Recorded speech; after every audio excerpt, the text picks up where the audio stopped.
جی بسم اللہ الرحمن الرحیم۔ تو ہماری خوش قسمتی ہے جی کہ آج ہمارے پاس درمیان جو ہے ابو سفیان اصلاحی سے موجود ہیں الحمدللہ۔ تو انہوں نے بڑی زحمت فرمائی، اللہ ان کو جزائے خیر عطا فرمائے، ہم ان کے انتہائی شکر گزار ہیں کہ یہ خصوصی وقت نکال کر ہمارے پاس تشریف لائے۔ تو علمی طور پر تو ان کے لیکچرز اور ان کے جو ہے محاضرات وہ ہوتے ہی رہتے ہیں الحمدللہ مختلف یونیورسٹیز میں اور ہر جگہ۔ ابھی پچھلے کئی دنوں سے پاکستان میں اسلام آباد میں لاہور میں بہت سارے محاضرات ہوئے۔ تو ہمارا یہاں اکٹھے ہونے کا مقصد جو ہے غیر علمی لوگوں کے لیے کہ ہم یہ چاہ رہے ہیں کہ ہم ذرا ان کی جو ذاتی یا نجی زندگی ہے اس سے بھی انسپریشن ملتی ہے۔ اصل میں انسانوں کو، اسٹوڈنٹس کو انسپریشن ملتی ہے، علمی کام کرنے والوں کو انسپریشن ملتی ہے۔ تو ہم اس حوالے سے ان سے کچھ چیزیں پوچھنا چاہ رہے تھے تاکہ ہم دیکھیں کہ انہوں نے اپنی زندگی کا آغاز جو ہے کہاں سے کیا، کس طرح کیا، اور اس سطح تک، علی گڑھ تک اور اس منزل تک کیسے پہنچے، تاکہ ان کے اسٹوڈنٹس کو بھی رہنمائی ملے اور ہر وہ شخص جو ہے جو علم کی راہ پہ چلنا چاہتا ہے اسے بھی کچھ رہنمائی ملے۔ تو اصلاحی صاحب آپ کا بہت شکریہ۔ تو میں یہ چاہوں گا کہ آپ پہلے تھوڑا سا میں اپنے خاندانی کچھ تعارف کروا دیں کہ کہاں سے آپ کا تعلق ہے، اور آپ کے جو آباء و اجداد کے حوالے سے تھوڑی سی بات اگر ہو جائے تو یہ بہت اچھا ہوگا۔ بسم اللہ الرحمن الرحیم۔ سب سے پہلے تو یہ بتانا چاہوں گا کہ میرا جس گھر سے تعلق ہے اس گھر کی دو روایت ہے۔ ایک روایت تو یہ ہے کہ بیسکلی بنیادی طور پر ہم کسان ہیں، زراعت جو ہے ہمارا آبائی پیشہ ہے، اور زراعت کے ساتھ ساتھ جب میرے بھائی کچھ باشعور ہوئے تو خاص طور سے میرے بڑے بھائی عبدالغفار صاحب جو مرحوم ہو چکے ہیں، ان کا یہ کہنا تھا، دو چیزیں وہ خاص طور سے کہتے تھے کہ زراعت ایک اچھی چیز ہے، جائز رزق کے لیے بہتر چیز ہے، لیکن وہ یہ کہتے تھے کہ جب ہم سیرت پاک کو پڑھتے ہیں تو تجارت کو ایک طریقے سے زراعت کے مقابلے میں اولیت اور فوقیت حاصل ہے۔ ایک حدیث بھی ہے اس کے بارے میں؟ جی حدیث بھی ہے، اور ان کا یہ کہنا تھا کہ ذرا ہمارے پاس کچھ کھیت کم تھا تو گھر کے جو معاشی مسائل تھے وہ بڑی تنگی کے ساتھ پورے ہوتے تھے۔ تو ہمارے بھائی نے یہ کہا کہ اس تنگی کا سے نکلنے کا واحد راستہ یہ ہے کہ تجارت کا رخ کیا جائے، اور بڑے منصوبہ ساز تھے کہ معیشت کو بڑھایا کیسے جائے۔ جب بھی کبھی والد صاحب سے تجارت کی بات کرتے تو وہ استغنا کی بات کرتے۔ انہوں نے کہا کہ جو اپنے پاس ہے اسی میں لگے رہو، اسی میں کرتے رہو۔ اب ظاہر ہے کہ والد محترم کا وہ آج کے والد محترم ہوتے، میں ہوتا یا ہمارے شاہ صاحب ہوتے تو آپ ان سے پوچھ لیتے آپ کہ کیوں آپ یہ بات کہہ رہے ہیں، لیکن اس زمانے میں یہ تصور نہیں تھا۔ یعنی میرے جو والد صاحب تھے، یقین جانیے کہ ہماری چارپائی بھی ذرا ان سے دور بھیجتی تھی کہ ہمارا کوئی نازیبا قسم کا لفظ یا نازیبا جملے ان کے کان تک نہ پہنچ جائیں۔ تو انہوں نے ان سے نہ کہہ کر ہم لوگوں سے بھائیوں میں مشورہ کیا کہ مناسب یہ ہے کہ میں پاسپورٹ بنواؤں اور چوری سے چپکے سے میں ملیشیا نکل جاؤں۔ اب ظاہر ہے کہ پاسپورٹ بھی اگر بنتا تو وہ پاسپورٹ پوسٹ مین گھر پہ لے کے آتا، تو پہلے ہی سے ساز باز انہوں نے کر لیا تھا کہ بھائی پاسپورٹ جب آئے تو تم اتنے پیسے لے لو، وہ مجھے الگ سے تم دے دینا۔ چنانچہ میرے بھائی نے پاسپورٹ بنوایا، اور جب وہ ملیشیا نکل گئے تب والد محترم کو پتہ چلا۔ میں بہت آبدیدہ ہوئے، چونکہ ان کو بہت وہ مانتے تھے، اور اس قدر مانتے تھے کہ کبھی ان کو تم نہیں کہتے تھے، اتنا لحاظ، اتنا خیال کرتے تھے۔ اور جیسے حدیث وہاں میں ایک آتا ہے کہ اکرموا اولادکم، کہ جو بچے ہیں تمہارے، جو بیٹے ہیں بیٹیاں ہیں، ان کا احترام کرو، تو یہ والد محترم کی طرف سے ان کی ایک بہت بڑی صفت تھی جو میں نے محسوس کیا۔ تو ہمارے جو بھائی صاحب تھے جب وہاں پر گئے تو انہوں نے سب سے پہلے وہاں ایک دکان بنائی، ایک ہوٹل بنایا، اور چونکہ بہت پاک باز، بہت ہی متقی کا لفظ استعمال کروں گا ان کے لیے، اور تبلیغی جماعت سے وہ جڑے ہوئے تھے، اور وہ فضائل مستقل ہم لوگوں کو پڑھ کے سناتے تھے۔ بعد میں کچھ میں نے ان سے باتیں کہیں تو میں نے کہا آپ ہم لوگوں کو قرآن کا ترجمہ سنائیے، تو وہ قرآن کا ترجمہ سنانے لگے۔ بلکہ مختصر یہ ہے کہ وہاں سے پیسہ کما کر ہم لوگوں کو بھیجا انہوں نے، اور انہوں نے کہا کہ سرائے میر میں ایک کپڑے کی دکان بنائی جائے، تو کپڑے کی دکان کھولی گئی۔ پھر انہوں نے پیسے بھیجے اور یہ کہا کہ دکان ذاتی طور پر خریدی جائے۔ اس کے بعد دکان ہمارے کپڑے کی شروع ہوئی۔ تو جو میں نے کہا کہ زراعت بھی، تو زراعت ایک طریقے سے پسے پشت چلی گئی، تجارت ہم لوگوں کے ذہنوں پر حاوی ہو گئی۔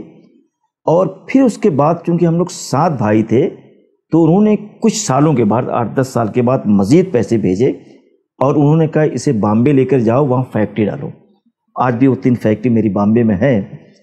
تو اس طریقے سے پیسوں کی بارش ہونے لگی، اور جب پیسوں کی بارش ہوتی ہے تو کاروبار بڑھتا ہے۔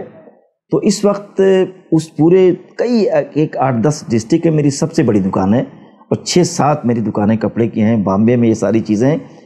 لیکن اس میں والد محترم کے بارے میں یہ ضرور میں کہوں گا کہ ہماری غیر معمولی قسم کی تربیت کی تھی انہوں نے۔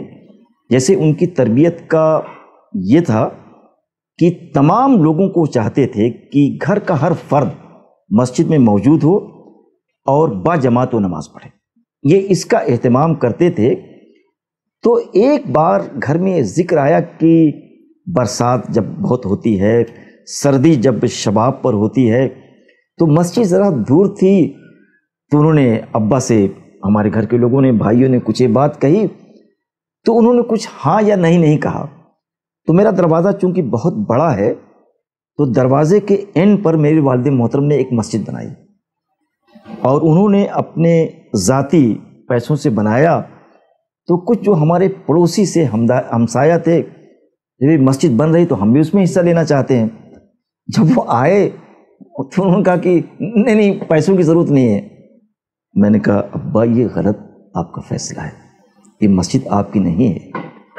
جس زمین پر بھی آپ بنا رہے ہیں تو یہ زمین آپ کی نہیں رہی، اب یہ مسجد بھی اللہ کی ہے، زمین بھی اللہ کی ہے، اور اللہ کے گھر میں کوئی کچھ لگانا چاہتا ہے تو آپ اس کو روک نہیں سکتے ہیں۔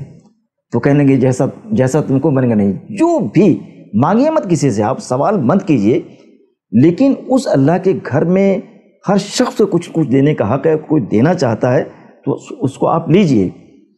تو کہنے بھائی تم کہہ رہے ہو تو لے لیتا ہوں۔ تو ان کی آواز بڑی مرجھائی ہوئی تھی، بڑی کچھ افسردہ انداز تھا ان کا۔ تو میں نے کہا آپ کو ایک حدیث سنانا چاہتا ہوں۔ کہنے لگے سناؤ۔ میں نے کہا یہ بتائیے، اللہ کے رسول صلی اللہ علیہ وسلم نے یہ کہا ہے کہ جس طریقے سے باقاعدہ یہ الفاظ ہیں حدیث کے کہ جیسے چڑیا اپنا گھونسلہ بناتی ہے، تو نہ جانے دن بھر، چونکہ میں کسان ہوں تو باغ میں نے دیکھا ہے کہ چڑیا کس طریقے سے گھونسلہ، کبھی ایک گھاس کا ریشہ لے کے جاتی ہے، کبھی تن کے جمع کر کے ایک اپنے لیے وہ گھونسلہ و آشیانہ بناتی ہے۔ تو اللہ تعالیٰ نے یہ کہا ہے کہ یہ جو اللہ کا آشیانہ ہے، اگر کوئی ذرہ برابر، چاہے اپنی محنت کے حوالے سے، چاہے اپنی دولت کے حوالے سے، اگر وہ کچھ شامل کر دیتا ہے تو گویا وہ جنت میں اپنے لیے ایک جگہ متعین کر لیتا ہے۔ تو میں نے کہا آپ کو یہ کس نے حق دیا ہے کہ کوئی جنت میں گھر بنانا چاہتا ہے اس کو آپ روکتے ہیں؟ کہنے نہیں آپ سب کو۔ تو انہوں نے باقاعدہ اور لوگوں سے کہا کہ آپ کچھ دینا چاہیں تو دے دیں۔ میں نے کہا اس طریقے کا طریقہ کار آپ ہونا چاہیے۔ تو ہمارے والد محترم یہ کرتے تھے کہ اپنے تمام بچوں کو، پوتوں کو، پوتیوں کو بھی، سب کو لے کر مسجد میں ہوتے تھے، اور فجر کی جو اذان وہ دیتے تھے اول وقت میں دیتے تھے، اور ان کی ایک خواہش ہوتی تھی کہ سب لوگ اول وقت میں مسجد میں پہنچ جائیں۔ اب تھوڑا سے اس کو میں دینی تشدد کہوں گا کہ اگر کوئی اٹھتا نہیں تھا تو اس کی چارپائی پلٹ دیتے تھے یا اس پر پانی اٹھا کے ڈال دیتے تھے. تو لیکن یقین جانیے کہ تھوڑا سے غیر اسلامی انداز تو ہے یہ، لیکن اس کا نتیجہ یہ ہوا، خاص طور سے میں اپنے بارے میں کہوں گا کہ والد محترم کی اس تربیت کا میں کتنا ذکر کروں، یقین جانیے میرے پاس الفاظ نہیں ہے. تقریباً جب سے میں نے ہوش سنبھالا ہے تقریباً 4 سوا 4 پہ اٹھتا ہوں اور اسی وقت سے اپنی عبادات کا، اپنی تحقیقات کا، اپنے مطالعات کا آغاز کرتا ہوں. تو یہ ساری چیزیں والد محترم کی ہیں. تو تربیت کے سلسلے میں والد محترم کا غیر معمولی رول رہا ہے، لیکن معاشی اعتبار سے ہمارے گھر کو انہوں نے کچھ سنبھالا ہو، کچھ چلایا ہو، اس میں والد محترم کا کوئی کسی طریقے کا کنٹریبیوشن، معاشی اعتبار سے بڑے بھائی کا رول سب ٹوٹلی رول یہاں ہے. اور میں ایک بات بتانا چاہتا ہوں، خاص طور سے آپ دونوں بھائیوں کو پیغام دینا چاہتا ہوں کہ یقین جانیے کہ ہم 7 بھائی تھے. عید کو، عیدین کے موقع پر وہاں سے پیسے بھیجتے تھے، عیدی ہمارے لیے بھیجتے تھے، کپڑے وہ بھیجتے تھے، لیکن کبھی بھی اپنے بیٹے کو 2 پیسے زیادہ دے دیں یہ ممکن نہیں تھا. سب کے لیے برابر وہ بھیجتے تھے. اگر 5 روپے مجھے دے رہے ہیں تو 5 روپے ہی اپنے بیٹے کو دیں گے اٹھا کر. دوسری ایک بڑی چیز یہ ہے کہ جب وہ ملیشیا سے آتے تھے ڈاکٹر صاحب، یقین جانیے کہ 2 بڑے بڑے باکس لاتے تھے اور دنیا بھر کی چیزوں سے بھری ہوئی رہتی تھی، لیکن اترتے ہی میرے گھر میں ایک تخت تھا جو لاؤنج میں تھا، اس کو اسی پہ دونوں باکس رکھ دیتے تھے اور کی اسی وقت اس کی والد محترم کے سپرد کر دیتے تھے. پھر والد محترم اس کو کھولتے تھے، بانٹتے تھے، یہ ساری چیزیں وہ کرتے تھے. تو ہمارے جو بڑے بھائی ہیں تو تربیت ایک مربی بھی ہمارے تھے اور ایک طریقے سے ہمارے معاشی مسائل کو بہتر انداز دینے میں ان کا بہت بڑا رول ہے. اور والد محترم ایک طریقے سے تربیت انہوں نے سبوں کی ہے. اور فجر بعد یہ بھی ذرا مجھے بتانا دیا جائے، آپ نے بات ایسی چھوڑ دی ہے کہ فجر کی نماز کے بعد پہلے تو مردوں سے نمٹتے تھے وہ، اور نمٹنے کے بعد اس کے بعد گھر میں جاتے تھے اور آواز لے کر وہیں سے وہ پوچھتے تھے کہ فلاں نے فجر کی نماز پڑھی کہ نہیں، فلاں نے پڑھی بھی نہیں. تو ہماری جو بڑی بھابھی تھیں کہ کبھی کبھی اتنا خوف ان کا طاری ہوتا تھا کہ بے وضوئی کے ہم لوگ کھڑے ہو جاتے تھے. تو یہ مجھے اچھے طریقے سے معلوم ہے. اور ڈاکٹر صاحب میں تھوڑا سے والی بال کھیلتا تھا تو اس کے بعد کہہ رہے ہیں کہ یہ اصل میں کہاں ہے سفیان؟ کسی نے بتایا کہ وہ تو باغ میں کھیل رہے ہیں. اور وہ فائنل تھا ہمارا، ہونے جا رہا تھا فائنل، ٹیم کا مقابلہ تھا کسی ٹیم سے. وہ تلاش کرتے کرتے پیچھے آئے اور میرا رخ تو ادھر تھا، وہ پیچھے سے ایک تماچا مجھے رسید کیا انہوں نے اتنی تیز، تو میں نے دیکھا، میں نے کہا والد محترم ہے. اس کے بعد جو وہاں سے بھگا تو ظاہر وہ مجھے کیا پاتے، ایک ضعیف آدمی مجھے پا کہاں سکتا تھا. لیکن ان ساری آج تو وہ تربیت کا انداز مناسب نہیں ہے، لیکن والد محترم کی تربیت اتنی قیمتی ہے. ایک اور واقعہ نقل کرنا چاہوں گا. میں ایم اے کر رہا تھا، ظاہر ہے کہ قدر عاقل و بالغ ہو گیا تھا. رمضان کے زمانے میں چھٹی میری ہوئی لکھنؤ یونیورسٹی سے، تو میں اپنے گھر گیا. تو ذرا 2-3 منٹ لوں گا والد صاحب کے اور کچھ چیزوں کو بیان کرنے کے لیے، تاکہ میں عصر حاضر کی جو نوجوان نسل ہیں، جو لوگ ہیں، کہ کس انداز سے زندگی گزارا جائے. میں اس میں تھوڑی سی بات بتائیں مداخلت کرنا چاہتا ہوں کہ میں نے حفظ مراتب کی جو خوبصورت قدر جو آپ نے والد کے حوالے سے بیان کی، ساتھ یہ بھی بتائیے گا کہ آج کل کے دور میں اب اس کو ہم کس طرح امپلیمنٹ میں اسی کو بتانا چاہتا ہوں، انشاءاللہ بتاؤں گا.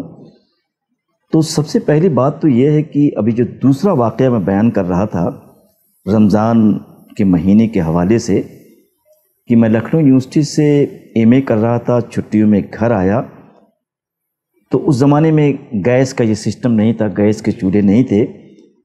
تو انہوں نے کہا کہ ذرا لکڑی دیجئے. تو لکڑی ایک جگہ بہت ساری جمع تھی، میں نے اٹھایا اور لے جا کے دے دیا.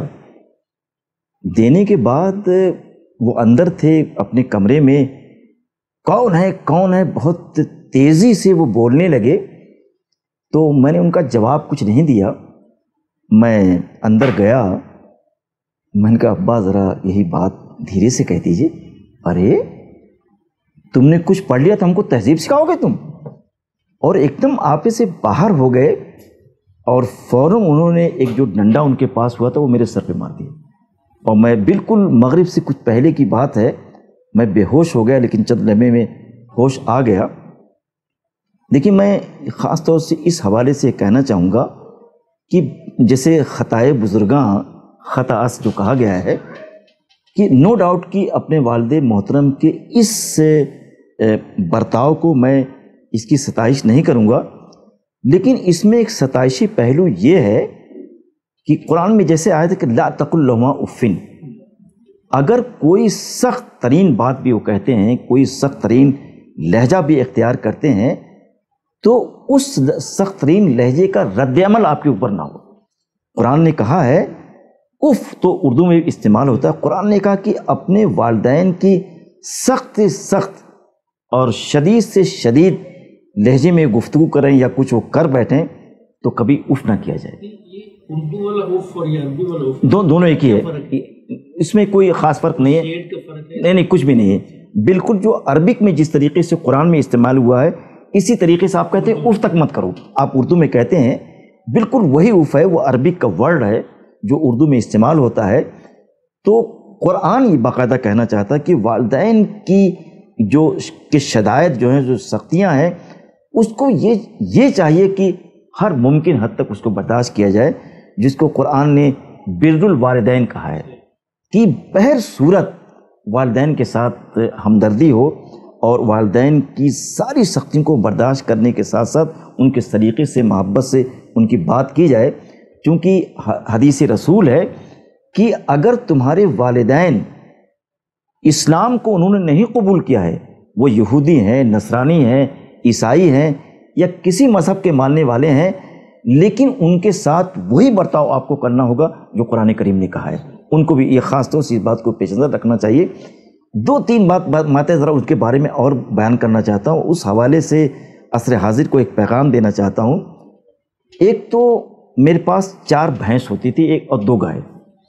اب اس کو اندازہ لگائیے کہ 4 بھینس کا مطلب ہے کہ تقریباً ایک ٹائم میں 40-50 کلو، جو کچھ میرا گھر بہت بڑا تھا، اگر دونوں طرف کا ٹائم کا دودھ آپ جمع کر لیے تو 1 کوئنٹل ہو جائے گا دودھ۔ تو وہ باقاعدہ اس تجسس میں رہتے تھے کہ کیا کسی کے یہاں شادی تو نہیں ہے، وہ تلاش کرتے تھے باقاعدہ، جہاں ان کو پتہ لگتا تھا فوراً وہ اپنی سائیکل سے وہاں جاتے تھے اور کہتے کہ بھائی آپ دودھ مت خریدیے گا، جتنا بھی دودھ کو آپ ضرورت آپ کو مجھے بتائیے آپ۔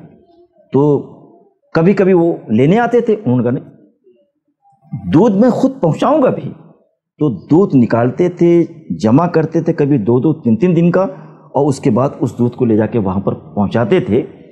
اور پھر ایک بڑی چیز یہ تھی ان کے یہاں کہ پورے اس علاقے میں، اعظم گڑھ ذرا ٹھیک ٹھاک بڑا ہے، دور تک اگر کسی کا انتقال ہوتا تھا تو میں شاید یہ کہہ سکتا کہ سب سے پہلا اگر کوئی شخص ہوتا تھا تو میرے والد محترم موجود ہوتے تھے، اور یہ کہتے تھے کہ حاجی صاحب آ گئے ہیں تو یہی تجہیز بھی کریں گے، یہی غسل بھی دیں گے۔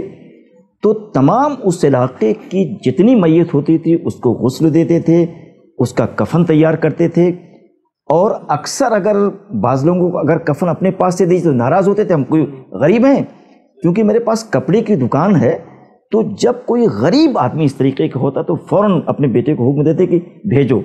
تو اس طریقے سے وہ تجہیز و تفقین کرتے تھے، اور جب تک فارغ نہیں ہوتے تھے گھر پر کبھی نہیں لوٹتے تھے۔ اور تیسری جو چیز بیان کرنا چاہتا ہوں والد محترم کے بارے میں، کہ وہ ہماری جامع مسجد خاصی بڑی ہے، تو وہ تقریباً 10 بجے مسجد میں پہنچ جاتے تھے، جمعے کو 10 بجے وہ پہنچ جاتے تھے، اور 10 بجے سے لے کر تمام پوری مسجد کا جھاڑو لگانا، اور چونکہ ذرا صحت مند تھے تو بڑی بڑی دنیا ایک بار جھاڑتے تھے تو وہ جھاڑتے تھے، اور اس کے بعد ان کے پاس ایک برش تھا لوہے کا، تو جو نالی تھی جس میں لوگ وضو کرتے تھے، ظاہر کائی جم جاتی تھی، تو ہر جمعہ کو اس کو اپنے ہاتھ سے اس برش سے صاف کرتے تھے۔ اور جو واش روم تھا، اس زمانے کا واش روم ذرا اس زمانے کی طرح نہیں ہوتا تھا، سروس سسٹم ہوا کرتا تھا، تو وہ 3-4 باتھ روم تھے، اس کو پوری طریقے سے دھوتے تھے۔ تو یہ والد محترم کا کردار جہاں مساجد کے سلسلے میں، اور لوگوں کو اتنا ان کا ایک دینی تصور تھا، اور ایسا دینی اعتبار سے لوگوں کے ذہنوں پر طاری تھے کہ جس طرف سے نکلتے تھے اگر وہ ٹائم نماز کا ہے تو گاؤں کے لوگ ان کو دیکھتے مسجد میں بھاگ جاتے تھے. تو میں یہ سوچتا ہوں کہ اگر اس طریقے کا ایک دینی ماحول پیدا کیا جائے، ایک دینی فضا تیار کیا جائے، لیکن دینی فضا تیار کرنے کے سلسلے میں یہ انتہائی ضروری ہے کہ معاشرے کو دے کے آپ رہیں. اگر معاشرے کو آپ دیں گے تو معاشرے میں آپ کی فالوئنگ ہوگی. باقاعدہ دیکھیے کہ جب تک امت اسلامیہ پبلک کو، عوام کو، دوسری قوموں کو دیتی رہی ہے اس وقت حکومت اس کے ہاتھ میں تھی. جب سے امت اسلامیہ نے دینا بند کر دیا ہے، نہ آپ علمی اعتبار سے دے رہے ہیں، نہ معاشرتی اعتبار سے دے رہے ہیں، نہ تو اخلاقی اعتبار سے دے رہے ہیں، جب سے دینا بند ہوا ہے اسپین آپ کے ہاتھ سے نکل گیا ہے، ساری ریاستیں آپ کے ہاتھ سے نکل گئی ہیں، اور اب ہماری قسمت صرف ذلت اور حقارت کے سوا کچھ بھی نہیں ہے. کاش کہ ہم دینے والی قوم بن جاتے. یہ یقیناً بڑا اہم پوائنٹ آپ نے بتایا کہ دینے والا ہاتھ لینے والے سے بارہ بہتر ہے. مسلمان اس وقت عزت پائیں گے. الید العلیٰ کہا گیا ہے، برتر ہوتا ہے حدیث میں. تو اچھا، یہ تو آپ نے بتایا نا یعنی زراعت سے تجارت کی طرف شفٹ. جی جی. تو تجارت سے علم کی طرف جو شفٹ ہے آپ کا سفر جو ہے. اچھا، یہ تو سوال اچھا کر دیا آپ نے. یہ اچھا آپ نے سوال کر دیا ہے. جی جی جی جی. وہ کیا کر رہے تھے ڈاکٹر صاحب؟ یہ اس کے حوالے سے یہ کرنا چاہتا ہوں، اور میں نے یہ بتایا ہے کہ میرے 7 بھائی تھے، اس میں صرف میرے جو بڑے بھائی تھے وہی ہائی اسکول تھے. بقیہ سب لوگوں کی بہت مکتب کی تعلیم تھی، کوئی 8ویں کلاس تھا. تو ظاہر ہے کہ میری بھی توجہ بالکل پڑھنے کی طرف نہیں تھی. پڑھتا ضرور تھا، لیکن یہ جو میرے بڑے بھائی تھے جنہوں نے معاشی اعتبار سے ہمیں اسٹرانگ کیا، وہ بار بار یہ کہتے تھے کہ میرا کوئی بھائی پڑھا ہوا نہیں ہے، میں اس کو کچھ بنانا چاہتا ہوں. یہ بھی انہی کا منصوبے کا ایک منصوبہ یہ بھی ہے. تو سب کا جاری ہے، سب کا جاری ہے. بالکل ایک دم صحیح فرما رہے ہیں آپ. تو یقین جانیے کہ میں کاروبار پہ توجہ زیادہ دیتا تھا، اور میرے دوسرے بھائی بھی یہ چاہتے تھے کہ ہمارا یہ ہاتھ بٹائے. میں جب لکھنؤ پہنچا تو کچھ دور ہوا گھر سے، لیکن وہاں سے بھی مستقل مہینے میں 1 بار 2 بار آتا تھا. اور رمضان کے زمانے میں تو خاص طور سے چونکہ سیل بہت ہوتی تھی، میرے بھائی بلا لیتے تھے. لیکن پتہ نہیں کیسے کیسے میرے ذہن میں آیا کہ اپنے علاقے میں چھٹی کا جب موسم ہوتا گرمیوں میں، علی گڑھ کے سارے بچے وہاں آتے تھے. اب ان کی میں زبان سنتا، ان کا لباس میں دیکھتا، تو ایک خاص قسم کی تہذیب، ایک خاص قسم کی روایت. اور وہ باقاعدہ جب چھٹیاں ہوتی تو ایک دم نظر آتا تھا کہ علی گڑھ کے لوگ آ گئے. تو کچھ اندر سے نہیں تو 10 گھنٹے کا راستہ ہے، لیکن ہمارے یہاں کے بچے بہت وہاں پڑھتے ہیں. تو میرے اندر بھی ایک کہ میں بھی علی گڑھ جانا چاہتا ہوں، لیکن یہ تصور نہیں تھا کہ کچھ پڑھنا بھی چاہتا ہوں. جب وہاں گیا اور داخلہ لیا تو دھیرے دھیرے گھر سے، تجارت سے ہلکے ہلکی طبیعت بیزار ہوتی گئی. اور اس کے بعد دوران پی ایچ ڈی ایک جگہ نکلی، تو میں نے کہا اللہ اس میں درخواست دے دیتا ہوں.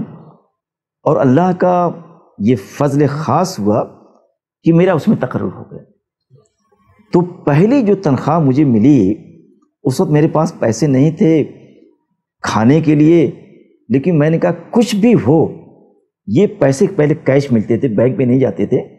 316 روپے ملے تھے، وہ میں نے سنبھالا، اور سنبھال کے لے جا کے پورا پیسہ اٹھا کے بھائی کے ہاتھ پہ رکھ دیا. چھوٹے بھائی تھے. اب انہوں نے کہا یار یہ زندگی پر تو پیسے میں خود اس کو دیتا تھا، اس کے لیے دے دیجئے، اس کے لیے دے دیجئے، ہر وقت شام کو مانگتا تھا کچھ کھانے کے لیے تو وہ دیتے تھے، یہ الٹا مجھے پیسہ دے رہا ہے آج اٹھا کر. تو کہنے یہ کیا ہے بھائی، ہے کیا یہ؟ میں نے کہا دیکھ لیجئے کیا ہے. دیکھا، یہ کہاں سے لائے ہو بھائی؟ اب میری ہمت نہ پڑے کہ ان سے مجھ کو میرے کے برس پڑیں گے اٹھا کر. میں نے کہا بھیا کچھ پہلی میری تنخواہ تھی، تو میں نے کہا بھیا کے ہاتھ پہ رکھنا پوری اٹھا کر. اچھا تو مجھے اب پیسے دیں گے، آپ سروس کریں گے آپ؟ کیونکہ سروس کرنا ان کے لیے ایک باعث ملامت چیز تھی. تو انہوں نے کہا کہ اچھا پیسے لے لیتا ہوں، یہ چند دنوں کی بات ہے، آپ پی ایچ ڈی کر کے سیدھے گھر آئیے اور کاروبار دیکھیے آپ. تو میں اپنی زبان اور میرے دل میں دونوں میں تضاد تھا. دل کی ترجمانی میری زبان نہیں کرتی تھی بلکہ جھوٹ بول رہی تھی. تو میں نے کہا میں بالکل نہیں آؤں گا. وہ کہتا تھا میں آؤں گا. تو پھر ڈاکٹر صاحب نہیں آیا. پھر پورے طریقے سے تحقیق کی طرف، مطالعے کی طرف ذہن بڑھتا گیا اور آج ایک حقیقی سی کاوش لے کر آپ کے سامنے حاضر ہوں. تو ڈاکٹر صاحب آپ علی گڑھ کا بتا رہے تھے، تو میں چاہوں گا کہ آپ پہلے تھوڑا سا ہمیں یہ بھی بتا دیں کہ ابتدائی تعلیم جو ہے اسکول کی اور کالج کی ان منازل کو کیسے طے کرتے ہوئے اور علی گڑھ تک پہنچے، کہاں سے کی اور کب پہنچے؟ دیکھیے، پہلے تو میں اپنے گاؤں کا ذکر کرنا چاہوں گا، اور گاؤں کو جب ذکر کرتا ہوں تو قرآن کی آیت پڑھتا ہوں کہ فَخْلَعْ نَعْلَيْكَ إِنَّكَ بِالْوَادِ الْمُقَدَّسِ طُوَى. یہ جو طُوَى ہے، اور یہ قرآن میں ایک وادی کا نام ہے، تو وہی نام میرے اپنے گاؤں کا ہے. بالکل وہی ایز اٹ از نام ہے، وہی اسی طریقے سے لکھا جیسا ہے جیسی جو طرز اور جس طریقے سے قرآن میں لکھا ہوا ہے. سرائمیر کے پاس ہے. اور تو ہمارے گاؤں میں ایک مکتب تھا جس کا نام محبوبیہ تھا، اور اس سے ہم نے جو مکتب کی تعلیم ہوتی ہے، ناظرہ پڑھنے کا اور 2 چیزیں، ہم نے بہت 1 سال یا 1.5 سال اس میں ہم نے تعلیم حاصل کی. اور اس کے بعد ہمارے والد محترم کی یہ خواہش تھی کہ اس کو میں اصلاحی بناؤں. تو پہلی کلاس میں کبھی کبھی کہا جاتا ہے کہ اس نے چند کلاسز پڑھ کر اصلاحی ہو گئے ہیں، لیکن میں اپنے بارے میں یہ کہنا چاہتا ہوں کہ میں کمپلیٹ اصلاحی ہوں. پہلی کلاس سے لے کر جو مکتب کے 5 سال ہیں، اس 7 سال جو عربی کے درجات ہیں اس کو پورا میں نے کمپلیٹ کیا ہے.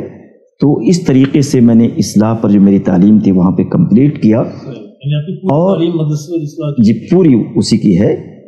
اور لیکن یہاں پر 1 باتیں میں ذرا کہنا چاہوں گا، چونکہ ابھی آپ نے یہ بات کہی تھی کہ ہمارا طرز ایسا ہو کہ جس میں کوئی امتیاز نہ ہو، کہیں سے کسی افتخار کا اظہار نہ ہو.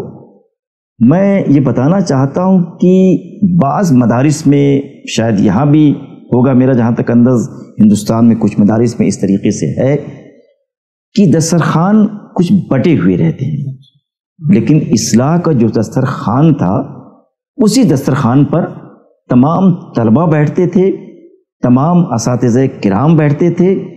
اور جب بھی ناظم اگر آتے تھے جن کا نام ابو الحسن علی فراہی ہے، مولانا فراہی کے وہ خاندان کے ہیں، اور اعظم گڑھ میں 2 3 4 ایسے خاندان ہیں جو بڑے زمیندار، بڑے بحیثیت، اس میں سے مولانا فراہی کا بھی ایک گھر تھا. لیکن جب مولانا ابو الحسن علی فراہی آتے تھے تو اسی دسترخوان پہ بیٹھے تھے، بچوں کے بیچ میں بیٹھتے تھے. آپ کہیں سے یہ پتہ نہیں لگا سکتے تھے کہ یہ پورے ادارے کے مالک ہیں، ناظم ہیں، چلانے والے ہیں. ایک چیز تو میں نے یہ دیکھی، اور دوسری چیز میں نے یہ دیکھی ہے کہ وہاں پر کچھ ایسے اساتذہ تھے یا ایسے بہت سے ناظم تھے، آفس کے لوگ تھے. یہ ایک اب بھی وہ چیز چلی آ رہی ہے کہ وہ رضاکارانہ طور پہ وہاں کا کام کرتے تھے، کبھی اس کی تنخواہ نہیں لیتے تھے. میں اور اس کے علاوہ وہ اساتذہ یہ چاہتے تھے کہ جتنی چیزیں علمی یا تفسیری یا ادبی، جتنی چیزیں ان کے پاس ہیں، کوشش تمام یہ اساتذہ کی ہوتی تھی کہ اپنی تمام چیزوں کو دل سے نکال کر طلبہ کے دل میں ڈال دے، اڈیل دے.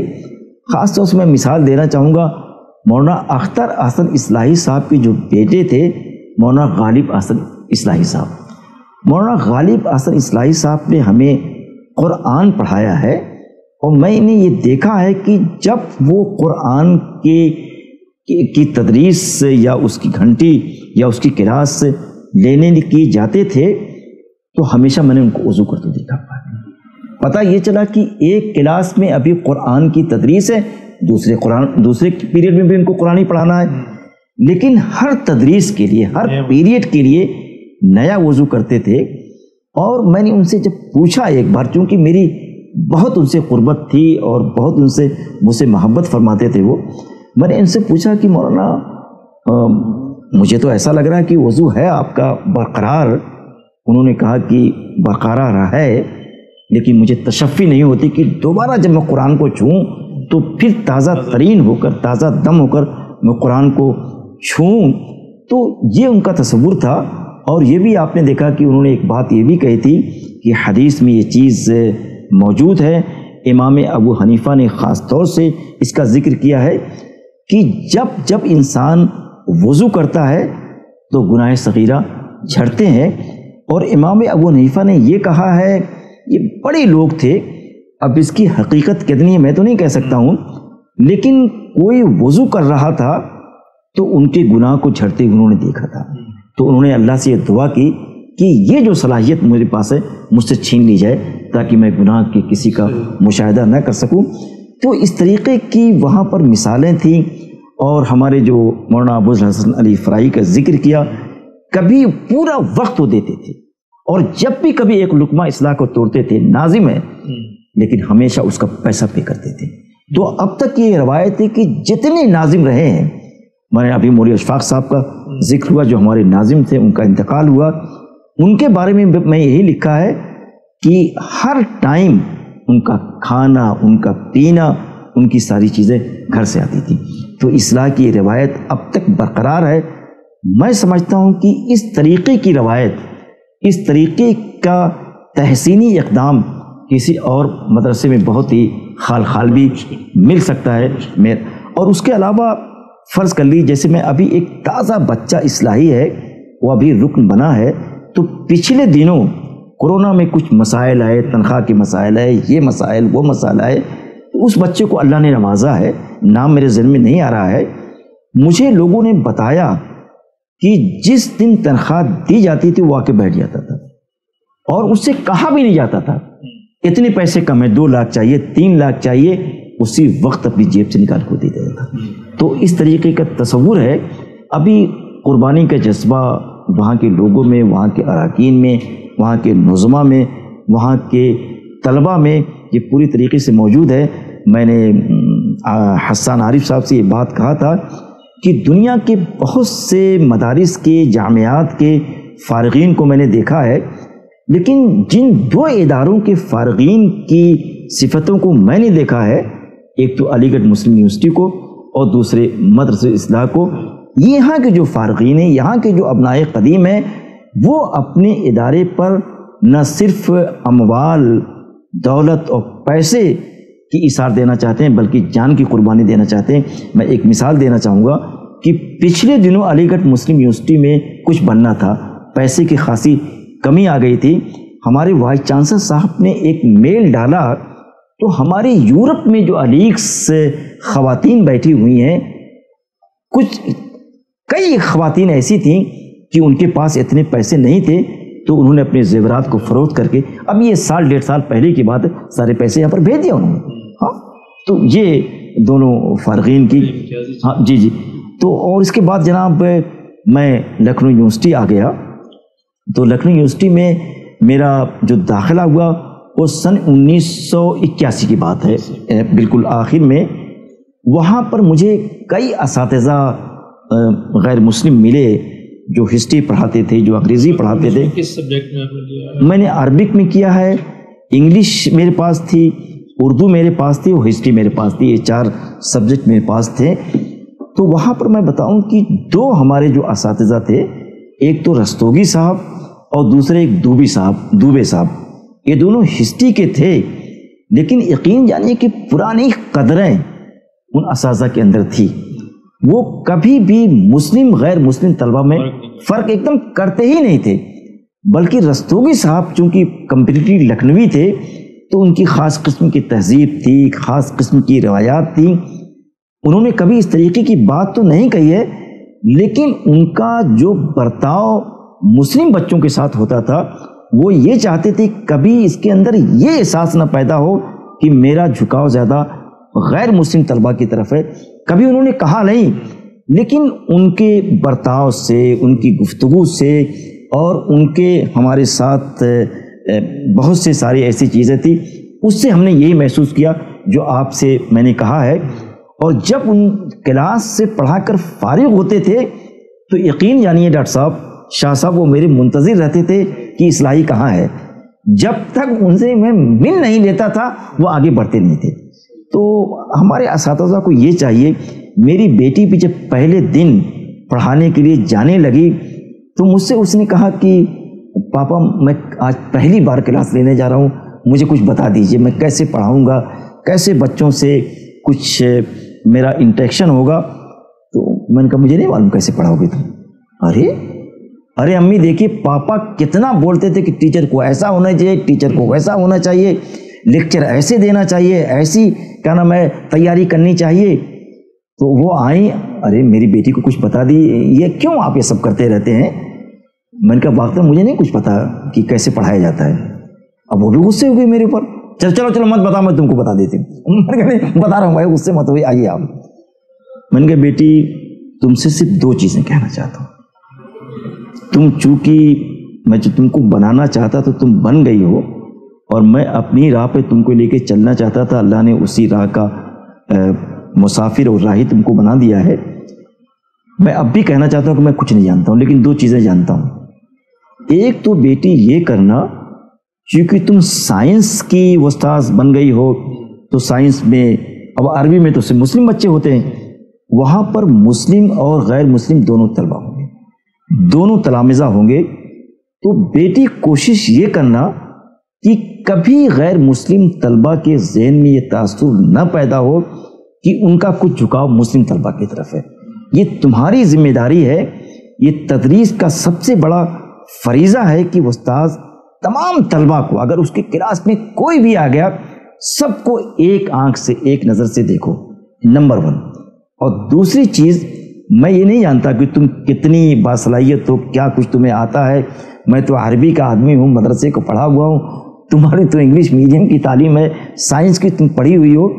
لیکن ایک میری درخواست ہے کہ بیٹی کوشش یہ کرو کہ جتنی چیزیں تمہارے دل میں ہیں اس سبجیکٹ کے تعلق سے، اس کو ایک ایک حرف نکال کر ان کے دل میں ٹرانسمٹ کر دو. یہ بس یہی دونوں چیزیں ہیں. اگر تم یہ دونوں چیزیں، دونوں فریضے کو پورا کر لو تو ایک اچھے اور ایک لائق استاذ بن سکتی ہو. تو میری بیٹی ابھی تک اس پہ عمل کرتی ہے، اور کاش کی وہ آخر تک عمل کرتی رہے. اور اس کے بعد لکھنؤ یونیورسٹی کا ذکر آیا تو میں اپنے جو مین عربی کے استاذ گرامی ہیں پروفیسر عبیداللہ فراہی صاحب، جو مولانا فراہی کے پوتے تھے، ان کا اگر میں ذکر نہیں کروں گا تو میرے جتنے اساتذہ ہیں وہ ذکر کمپلیٹ نہیں ہوگا. سب سے پہلی بات تو یہ کہنا چاہتا ہوں کہ وہ استاذ جو ہوتا ہے وہ صرف مدرس نہیں ہوتا ہے، وہ مربی بھی ہوتا ہے، اور وہ طلبہ کے مسائل کو میں شریک ہونا چاہتا ہے. یقین جانیے کہ ہمارے استاذ گرامی اکثر، ارے بھائی ذرا پیریڈ کے بعد ذرا سن لینا، ہم گئے آپ ان کے پاس، اچھا ذرا کھانا تم کو میرے یہاں کھانا ہے.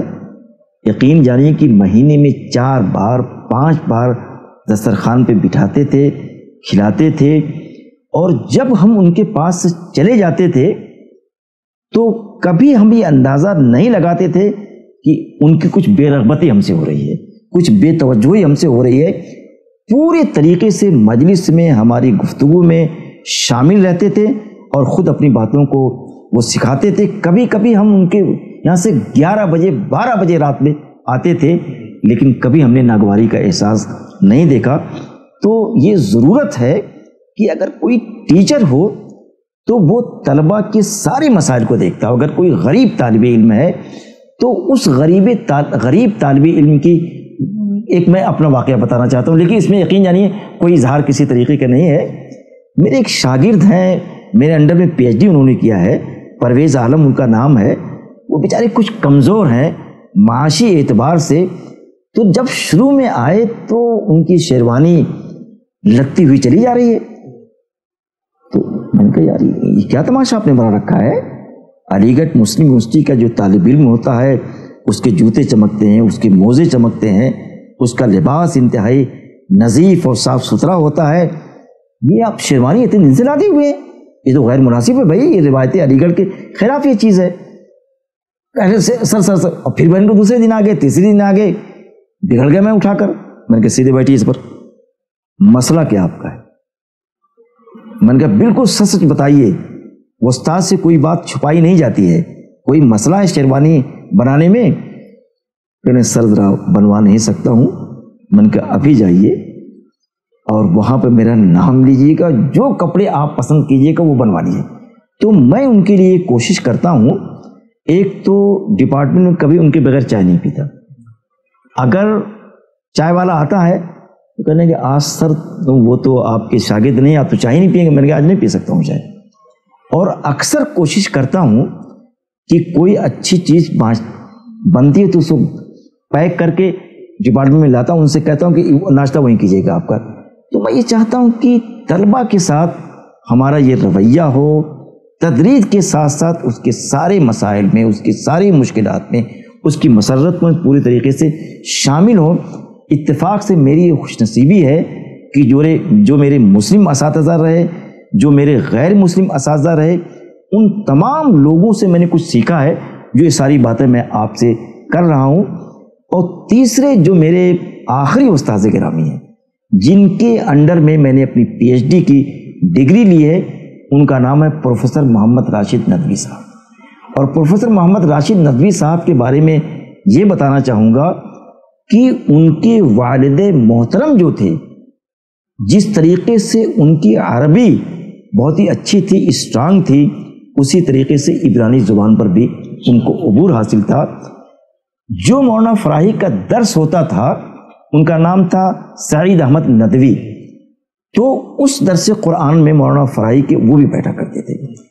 اور جب کبھی کتب مقدسہ کی بات ہوتی، صحف مقدسہ کی بات ہوتی، اور کچھ وہ کوٹ کرنا چاہتے تھے مولانا فراہی، اور کہیں ان کو کچھ اشکال پیش آتا تو فوراً سعید احمد ندوی صاحب سے رجوع کرتے تھے۔ تو وہ ان کی علمی معاونت، تفسیری معاونت کیا کرتے تھے۔ اور ان کے علم کا حال یہ دیکھیے کہ اصلاح سے کوئی مسئلہ تھا جو ناقابل بیان مسئلہ میں بیان نہیں کرنا چاہتا ہوں، کسی طریقے سے وہ اصلاح سے علیحدہ ہو گئے، اور جب علیحدہ ہو گئے تو ندوی گئے نہیں، اسی وقت سید سلیمان ندوی نے ندوۃ العلماء کے ناظم کو، ذمہ دار کو خط لکھا کہ سعید یہاں سے الگ ہو گئے ہیں، ان کو فوراً ندوہ پڑھایا جائے۔ اب ندوے کی ذمہ داروں کا خط آنے لگا کہ مولانا یہاں یہ، بہرحال وہ ندوے میں انہوں نے ایز اے استاذ جوائن کیا۔ اب ایک بات بتا کے ختم کرنا چاہوں گی، بڑی عظیم قسم کی بات ہے، خاص طور سے یہ جو ہمارے اساتذہ ہیں جو کئی کاروبار کرتے ہیں، یونیورسٹی میں پڑھاتے بھی ہیں، زمین کا کاروبار بھی کرتے ہیں، گاڑیوں کا تمام یہ جو ہمارے اساتذہ ہیں وہ اساتذہ پلس تاجر بھی ہیں۔ تو میں سعید احمد ندوی صاحب پارٹ ٹائم اساتذہ ہے، سعید احمد ندوی صاحب کے بارے میں بتانا چاہتا ہوں کہ جب وہ ندوۃ العلماء میں استاذ ہو گئے تو اپنے بیٹے پروفیسر محمد راشد ندوی کو مغرب کی بات پڑھاتے تھے، جیسا کہ سبھی لوگ پڑھاتے ہیں اپنے بچوں کو۔ تو اس پڑھانے کے دوران ندوے کے کچھ طلبہ 4-5 آئے، تو انہوں نے کہا کہ بچوں کیسے آئے ہو؟ مولانا ہم آپ سے کچھ پوچھنا چاہتے ہیں۔ تو انہوں نے اپنے بیٹے کو چھوڑ کر ان بچوں کو ان کے جو اشکالات تھے، ان کے جو سوالات تھے، ان کو پڑھانے لگے اور ان کو بتانے لگے۔ بیٹے ناراض ہو گئے، میرے استاذ گرامی پروفیسر محمد راشد ندوی ناراض ہو گئے اور مارے غصے گھر میں جا کے بیٹھ گئے۔ جب وہ بچے چلے گئے تو کہنے کہ آؤ پڑھ لو۔ ان کا میں نہیں پڑھتا آپ سے۔ میں نے کہا میں آپ کا بیٹا ہوں، مجھے آپ عزیز نہیں رکھتے، یہ بیٹے آپ کو بہت عزیز ہیں۔ یقین جانی جو جواب دیا تھا وہ کتنا قیمتی جواب ہے، کتنا ایک پیغام اور ایک میسج ہے ہمارے لیے، آپ کے لیے۔ انہوں نے کہا تھا کہ ندوہ مجھے تنخواہ دیتا تم مجھے تنخواہ نہیں دیتے، یہ بات انہوں نے کہی۔ تو کاش کی یہ ذہنیت، یہ خیال اور تدریس کی یہ عظمت کاش کہ ہمارے اساتذہ کرام میں بھی ہوتی۔ جی میں یہ چاہ رہا تھا کہ سب سے زیادہ اگر آپ پریڈکشن کریں تو نمبر 1 کسے رکھیں گے؟ میں جناب عالی سب سے زیادہ اگر کسی سے متاثر ہوں تو اپنے رستوگی صاحب تھے، جو اپنے چونکہ فراہی صاحب چونکہ لکھنؤ یونیورسٹی میں تھے، چونکہ مولانا غالب احسن اصلاحی صاحب تو غیر مسلم بچوں کو پڑھاتے نہیں تھے، تو ان کے لیے ایام ابتلا نہیں تھے، ایام امتحان نہیں تھے، اور نہ وہ میرے استاد گرامی جو پروفیسر محمد راشد ندوی صاحب ہیں ان کے لیے وہاں سب مسلمان کے بچے تھے۔ لیکن رستوگی صاحب کا ایک امتحان تھا، ایک امتحان تھا کہ ایک تو ان کے اپنے مذہب کے اپنی قوم کے بچے ہیں، ایک دوسرے مذہب کے دوسری قوم کے بچے ہیں، کیا ان دونوں کو وہ برابر کا درجہ دیتے تھے؟ کیا ان کے یہاں تدریسی مساوات تھی؟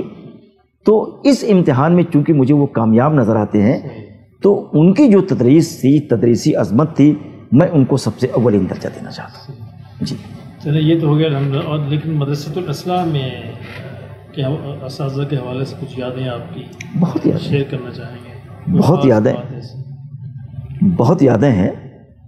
میں اساتذہ سے پہلے ناظم جو جن کا میں نے نام لیا ہے، ابو الحسن علی فراہی جو ناظم تھے، اور جب ہمارا آخری سال تھا تو ہمیں انہوں نے فیئرویل دیا، اور اس وقت ایک چھوٹی سی تقریر کی تھی، اور اس تقریر میں انہوں نے یہ بتایا تھا کہ فکر فراہی ہے کیا۔ اس تقریر میں انہوں نے یہ بتایا تھا کہ مدرسۃ الاصلاح کے امتیازات کیا ہیں۔ اس پوری تقریر کا مختصر تقریر تھی، لیکن بہت ہی معنی خیز، بہت ہی جامع قسم کی تقریر تھی۔ اس میں انہوں نے یہ کہا تھا کہ ہمارا جو امتیاز ہے، جو تم کو ایک ڈگری تمہیں ہم دے چکے ہیں، اس ڈگری کا، اس امتیاز کا، اس ادارے کا تشخص یہ ہے کہ ہم کہیں بھی رہیں لیکن قرآن کو کسی نہ کسی طریقے سے لوگوں میں پہنچاتے رہیں۔ یہ ایک بنیادی چیز انہوں نے کہی تھی۔ یقین جانیے کہ وہ میرے سامنے اب تک وہ چیز ہے، اور میری زندگی تقریباً 62 سال کی ہونے جا رہی ہے۔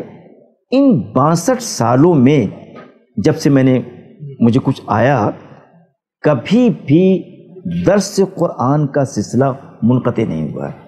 تو مستقل میں یہ کام انجام دیتا رہا ہوں، اور کبھی کبھی تو 2 درس قرآن چلاتا ہوں۔ اب فرض کر لیجئے کہ یونیورسٹی میں صبح ٹہلنے کے نکلا تو کسی استاد سے درخواست کیا، ارے بھائی آپ کی چائے پینا چاہتا ہوں۔ ارے ڈاکٹر صاحب اس سے بڑی میرے ساتھ کیا بات ہو سکتی ہے، اور نماز وہیں پڑھوں گا، فجر کی سن لیجیے آپ غور سے، اور اسی وقت مجھے چائے چاہیے نماز کے فوراً بعد۔ ارے بھائی مل جائے گی، آپ آئیے تو پہلے آپ۔ چونکہ میں بہت جلدی نکلتا ہوں گھر سے، تو مساجد کو چینج کرتا رہتا ہوں۔ آج مجھے فجر کی نماز یہاں پڑھنی ہے، کل وہاں پڑھنی ہے۔ یونیورسٹی میں 40 مساجد 41 مساجد ہے، تو گھوم گھوم کے پڑھتا رہتا ہوں۔ تو بیچارہ وہ اگر کبھی کچھ کوتاہی بھی کرتا ہے تو ہمارے ڈر کی وجہ سے مسجد میں آتا ہے کہ اصلاحی صاحب آ رہے ہوں گے، اور کہنے لگے وہ تو جو کہہ دیتے ہیں وہ لیٹ ہوتے نہیں ہیں، تو بیچارہ تیار رہتا ہے۔ اور میں نے کہا دیکھیے ڈاکٹر صاحب مجھے تو چائے آپ پلائیں گے، لیکن میرا ایک مقصد ہے۔ کہنے ڈاکٹر صاحب بتائیں۔ ارے میں کہا درس قرآن دوں گا یار، اور میں نے کہا سب بچوں کو بیٹھائیے، اور جو پردے والی خواتین پیچھے رہیں آپ، اور 2-4 لوگوں کو اور بلا لیجیے آپ، پڑوسیوں کا آپ۔ تو ایک تو یہ سلسلہ مستقل میں یونیورسٹی میں کرتا رہتا ہوں۔ تو صرف اتنی سی بات ہے کہ قرآن سے کبھی ہمارا رشتہ کمزور نہیں۔ قرآن سے رشتہ اگر ہمارا مضبوط ہوگا تو میں آپ سے بتاؤں کہ تھوڑی موڑی جو کمی ہوگی نا، وہ پوری اس کتاب کی برکت سے وہ چیز پوری ہو جائے گی۔ لیکن امت کا جو رشتہ ہے قرآن سے کمزور ہو گیا ہے، اور اسی کمزوری کے عوض سبب ہمارے حصے میں صرف ذلت سب ہے۔ تو اللہ سے دعا ہے کہ قرآن سے ہمارا رشتہ مضبوط ہو، اس میں کسی طریقے کی کمی نہ آئے، اور دوسرے مدرسۃ الاصلاح کے جو اساتذہ ہیں میں نے اس میں ایک ذمہ داری جو اس میں محسوس کی ہے، اس میں کوئی ایک استاذ نہیں ہے، سارے اساتذہ کی بات کرنا چاہوں گا کہ وہ بغیر پڑھے ہوئے کبھی پڑھاتے نہیں تھے، وہ لیکچر کی تیاری کرتے تھے، پوری طریقے سے حاوی ہوتے تھے۔ کبھی کبھی تو ایسا ہوتا تھا کہ ایک ایک آیت پر اتنے سوالات ہوتے تھے، اتنے ڈسکشن ہوتے تھے کہ پتہ چلا کہ ایک آیت پورے ہفتے میں ڈسکشن ہو رہی ہے، ہمارے اشکالات، ہمارے سوالات، تو یہ کیسے ہے، وہ کیسے ہے۔ تو یہ سب چیزیں صرف چونکہ فکر فراہی کی روشنی میں قرآن چونکہ پڑھایا جاتا ہے۔ جیسے میں ایک لفظ کے بارے میں کہنا چاہوں گا کہ کانا ابراہیم کیا ہے، امتن قانتن، یہ لفظ آیا ہوا ہے، مولانا فراہی نے لکھا ہے کہ امت کا جو لفظ ہے، کسی نے جماعت کا ترجمہ کیا ہے، کسی نے دین کا ترجمہ کیا ہے، طرح طرح سے لوگوں نے ترجمہ کیا ہے۔ کہنے کہ مفسرین کی یہ جو مختلف آراء تھیں کبھی میرے دل کو مطمئن نہیں کرتی تھی۔ کہتے ہیں کہ بہت دنوں تک اس کے بارے میں سوچتا رہا، غور کرتا رہا، اور جب انسان غور کرتا تو مولانا فراہی نے کہا کہ جو انسان کسی تلاش میں رہتا ہے، متلاشی رہتا ہے، تو وہ اس کی تلاش کسی نہ کسی دن پوری ہو جاتی۔ جی، تو اس کے بعد انہوں نے کہا کہ اللہ نے اس متلاشی کی بھی جو تلاش تھی وہ چیز اس کو مل گئی۔ مولانا فراہی نے کہا کہ یہاں جو امتن ہے یہ ٹوٹل کے معنی میں ہے، جماعت ٹوٹلی کے معنی میں آتی ہے۔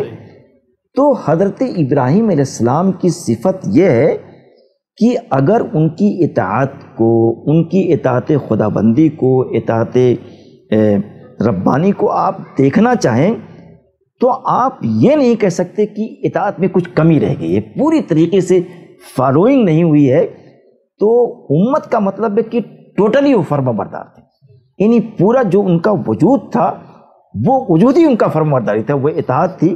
تو مولانا فراہی نے کہا کہ جب اسے مجھے یہ میننگ مل گئی تو انہوں نے جو بات آگے کی کہی ہے وہ یہ کہا ہے کہ مجھے ایسا لگ رہا تھا کہ جس طریقے سے کوئی بادشاہ ہوتا ہے، جب کرسی پہ بٹھایا جاتا ہے تو اس کے سر پہ تاج رکھا جاتا ہے، کہتے ہیں کہ اس دن اس شخص کو، بادشاہ ہونے والوں کو جتنی خوشی ہوتی ہے اس سے کئی گنا مجھے خوشی اس کی ہوئی کہ مجھے اللہ نے اس لفظ کا مفہوم بتا دیا۔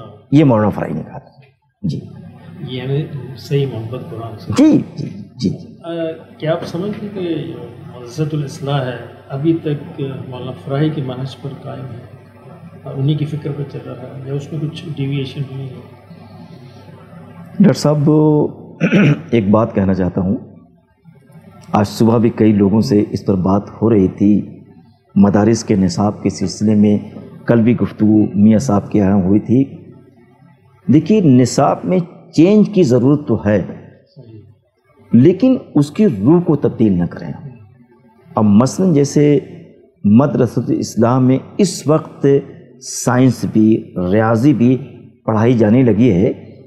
پہلے مکتب میں اتنی ریاضی پڑھائی جاتی تھی کہ اب وہی ریاضی ہم نے پڑھا ہے، اپنا سب ہم کام کرتے ہیں۔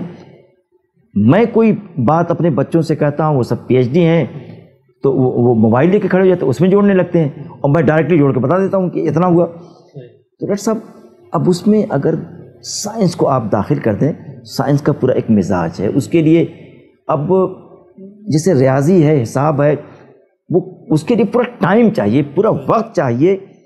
تو ایک طریقے سے وہ چیز جو قرآنی تفکر ہے، جو ادب ہے، عربی ادب ہے، وہ متاثر ہو رہا ہے۔ ایک تو مولانا فراہی کے بعد یہ ہوا تھا، یہ بڑا اہم۔ اور دوسری چیز یہ میں کہنا چاہتا ہوں کہ مولانا فراہی کا یہ کہنا تھا کہ قرآن کو ڈائریکٹلی پڑھو، قرآن کو کسی تفسیر کے ذریعے، قرآن کو کسی ترجمے کے ذریعے، قرآن کو کسی محقق کے ذریعے مت پڑھو۔ اللہ کی جو کتاب ہے اس کا عنوان، اس کا موضوع، مرکوزی موضوع، عمودی موضوع انسان ہے۔ تو جب اس کا موضوع انسان ہے، وہ کتاب ہدایت ہے انسانوں کے لیے، تو بیچ میں کوئی چیز کو لایا نہ جائے۔ میں نے ابھی کہیں کوٹ کیا تھا کہ سید قطب کی جو شہید کتاب ہے التصویر الفنی للقرآن الکریم، اس میں انہوں نے یہ بات لکھی ہے کہ جب میں قرآن کو پڑھتا تھا خود سے، چونکہ ان کی زبان عربی تھی، ڈائریکٹلی پڑھتا تھا، بیچ میں کوئی استاذ نہیں ہوتا تھا، کوئی تفسیر نہیں ہوتی تھی، کوئی ترجمہ نہیں ہوتا تھا، تو قرآن مجھ سے باتیں کرتا تھا۔ یہ باقاعدہ سید قطب شہید نے لکھا ہے کہ اللہ کی کتاب کو ڈائریکٹلی بغیر کسی واسطے کے پڑھیے تو گویا اللہ سے آپ کی باتیں ہو رہی ہیں۔ تو جب مولانا فراہی کا یہ کہنا تھا کہ قرآن کو ڈائریکٹلی پڑھا جائے، تدبر سے پڑھا جائے، تفکر سے پڑھا جائے، تو قرآن کی فہم قرآن ہے یا تفسیر آیات جو ہے آپ کے سامنے بالکل سے منکشف ہو جائیں گی، لیکن اصلاح کا یہ پہلو اب کمزور ہوتا جا رہا ہے۔ اور میں یہ بھی کہنا چاہتا ہوں کہ مولانا امین احسن اصلاحی نے تدبر قرآن تو اس لیے لکھا تھا کہ جو پڑھے لکھے لوگ سائنس کے ہیں، جو عام لوگ ہیں، ان کو پڑھایا جائے کہ فکر فراہی کیا ہے، لیکن یہ تفسیر انہوں نے اصلاح کے طلبہ کے لیے نہیں لکھی تھی۔ اب وہ طلبہ پڑھتے ہیں، بلکہ طلبہ کے ساتھ ساتھ یہاں چونکہ آپ میری اپنی محفل ہے، مجھے یہ بھی گلہ کرنے میں کوئی ہیزیٹیشن نہیں ہے کہ اساتذہ بھی پڑھتے ہیں اور وہی پڑھ کر آ کے پڑھاتے ہیں۔ تو جس کی وجہ سے میں کہنا چاہوں گا کہ وہاں جو تدریس قرآن ہے وہ قدر ازمہلال کی طرف یا یہ کہیے کہ زوال کی طرف ہے، کاش کہ ایسا نہ ہوتا، میں یہ کہنا چاہوں گا۔ یہ جس طرح فکر فراہی کو مولانا اصلاحی نے آگے بڑھایا، اس پیغام پہنچایا، ظاہر کہ مولانا فراہی تو تفسیر نہیں لکھ سکے پوری، تو مولانا اصلاحی نے اسی نہج پہ کام کر کے آگے دکھایا۔ آج کے دور میں اب کیا سمجھتے کہ کون صاحب ایسے ہیں مولانا اصلاحی کی طرح جو اس کام کو آگے بڑھا رہے ہیں؟ دیکھیے جناب، سب سے پہلے تو یہ کہوں گا، ایک طبقہ اسلام میں ایسا ہے، ابھی آپ نے کہا تھا کہ تعصب نہ ہو، لیکن ہر جگہ کچھ نہ کچھ چیزیں ایسی ہیں، تو مدرسۃ الاسلام میں بھی ایک ایسا حلقہ ہے یا ایک طبقہ ایسا ہے، کوئی ایسی جنگ نہیں ہے، لیکن وہ اپنی تحریروں کے ذریعے، اپنی کاوشوں کے ذریعے یہ بتانا چاہتے ہیں کہ فکر فراہی کا اصل سمبل مولانا اختر حسن اصلاحی صاحب ہے۔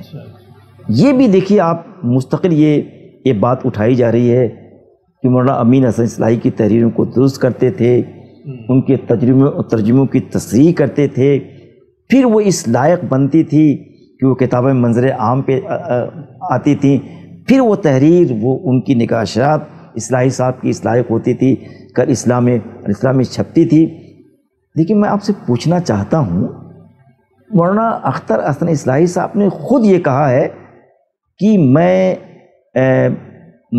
تصنیف کا آدمی نہیں ہوں، میں تقریر کا آدمی نہیں ہوں، بار بار یہ بات کہی ہے، اور ان کی جتنی کچھ چیزیں ہیں واقعتاً ہیں چیزیں، میں بھی اسے عقیدت سے دیکھتا ہوں، لیکن اگر دو ترازو میں تولا جائے تو امین حسن اصلاحی صاحب کا جو قد ہے، وہ جو وزن ہے، وہ جو معیار ہے، وہ جو وقار ہے فکر فراہی کے تئیں، وہ مولانا اختر حسن اصلاحی صاحب کے لیے نہیں مجھے ملتا۔ اور دوسری ایک بات یہ کہنا چاہتا ہوں، لوگ اس کا ضرور اعتراف کرنا چاہیے کہ اگر مولانا امین احسن اصلاحی صاحب نہ ہوتے تو فکر فراہی کی جو ترویج ہوئی ہے، فکر فراہی کی جو اہل علم تک پہنچایا گیا ہے، میں سمجھتا ہوں کہ وہ تدبر قرآن کی دین ہے۔ اگر تدبر قرآن نہ ہوتا تو منتصر میر موضوع نہ بناتے، یا ایک کیا نام ہے، جو انہوں نے تدوین قرآن کے سلسلے میں جو بات کہی ہے، وہ جو تدوین قرآن بہت ان کا 2.5-3 صفحے میں ہے، لیکن مولانا امین احسن اصلاحی نہ ہوتے تو خالد مسعود ان کے پاس نہیں ہوتے، شہزاد سلیم ان کے پاس نہیں ہوتے، نہ ہمارے حسان عارف صاحب اس کا ترجمہ نظام القرآن میں کرتے۔ تو پورے ایک مکتب فقہ کا جو تصور دیا ہے، یا ہمارے عارف علوی صاحب کا ترجمہ تذکیر القرآن ہے، بار بار اپنے اس کا ذکر کرتے ہیں کہ میرے اوپر خالد مسعود صاحب کا بڑا احسان رہا ہے، حسان عارف صاحب کے توسط سے اس کی طباعت عمل میں آئی۔ ان سب چیزوں کے ذرائع جو ہیں، یقین جانیے اللہ نے ان کو یہ دولت دی تھی امین حسن اصلاحی کو، اور انہوں نے اس فکر کو اجاگر کیا اور دوسروں تک پہنچایا۔ آپ نے دیکھی پاکستان میں کتنی آپ نے خود ان کو موضوع بحث بنایا. تو اس طریقے سے کہ مستقل نہ صرف پاکستان میں، ہندوستان میں، مغرب میں، بلاد عربیہ میں مولانا فراہی کو ایک سمبل، ایک مفسر، نمایاں مفسر کی حیثیت سے دیکھا جاتا ہے. تو اس نمائندگی کے سلسلے میں، فکر فراہی کو پھیلانے کے سلسلے میں امین احسن اصلاحی صاحب کا بہت کردار ہے. بلکہ ایک بات یہاں اور بھی کہہ دوں، میں لکھتا رہتا ہوں، ایسا نہیں کہ آپ لوگوں کو دیکھ کر یا یہ بیٹھے ہوئے تو ان کو سامنے رکھ کر یا ان کے ڈر کی وجہ سے یا مجھے بہت توقیر دے رہے ہیں تو اس کی وجہ سے بغیر کسی رعایت کے یہ بات کہنا چاہتا ہوں، چونکہ کئی میری تحریر میں موجود ہے کہ مولانا امین احسن اصلاحی کے جو تلمیذ خاص خالد مسعود صاحب تھے، انہوں نے فکر فراہی کو جس طریقے سے سمجھا ہے، مجھے کوئی ایسا ایک اصلاحی نہیں ملتا کہ اتنے اس طریقے سے، اتنے اچھے سلیقے سے فکر فراہی کو اس نے سمجھا ہو. اور فکر فراہی کا، مولانا فراہی کا جو نظریہ حدیث ہے اس کو جس طریقے سے اپڈیٹ کیا ہے، منظر عام پہ پیش کیا ہے، تو خالد مسعود صاحب کا جو اتنا بڑا کردار ہے، اگر ان کو مولانا امین احسن اصلاحی نہ ملتے تو ہو سکتا کہ ان کی زندگی سائنس میں گزر جاتی، اور نہ آتی. تو یہ تو کہا ہے کہ یہ میرا پروجیکٹ میرے استاذ گرامی کے تھا، جس کو خالد مسعود صاحب نے اس کو ہمارے ہاتھوں میں لا کے دے دیا. تو مولانا امین احسن اصلاحی صاحب کا بہت بڑا کردار ہے، اس کو اعتراف کرنا چاہیے اور اس پر گفتگو کرنا چاہیے، میں سمجھتا ہوں. میں آخری یہ بات کرنا چاہوں کہ انڈیا کے حوالے سے خاص طور پہ بڑے ادارے ہیں، دارالعلوم دیوبند ہے، ندوہ ہے، اصلاح ہے، جی، تو مدرسۃ الاصلاح کی امتیازی کس طرح ممیز ہوتا ہے ان باقی اداروں سے، دیوبند سے یا ندوہ سے؟ جی جی جی، جو آپ نے ڈاکٹر صاحب ممیز کی بات کہی ہے کہ وجہ تمیز کیا ہے، اس کا سبب کیا ہے، تو سب سے پہلے تو یہ بتانا چاہوں گا، اور آپ لوگ جانتے بھی ہیں کہ دارالعلوم دیوبند کی جو شناخت ہے، جس کی وجہ سے وہ پہچانا جاتا ہے کہ حدیث کے سلسلے میں اور خاص طور سے فقہ کے سلسلے میں اس کو جو خدمات اس کی رہی ہیں، اس کا موازنہ ہم کسی ادارے سے نہیں کر سکتے ہیں. ایک چیز یہ ہے، اور فقہ کے حوالے سے اس کی بڑی خدمات ہیں. آپ مولانا محمد شفیع رحمۃ اللہ علیہ کو دیکھیے کہ آپ سے پوچھے کہ یہ پاکستان میں بہت ساری تفاسیر ہیں، لیکن معارف القرآن کی پہچان کیا ہے؟ تو آپ فقہی، تو وہ دیوبند کا یہی امتیاز ہے. اور ندوۃ العلماء کو جو امتیاز ہے، اس کو ایک اکیڈمک، ایک علمی ادارہ بنانا چاہتے تھے. شبلی یہ چاہتے تھے کہ یہاں سے محقق پیدا ہوں، لیکن وہاں سے شبلی کا یہ طرز، یہ نصاب وہاں پر قابل عمل نہیں آیا.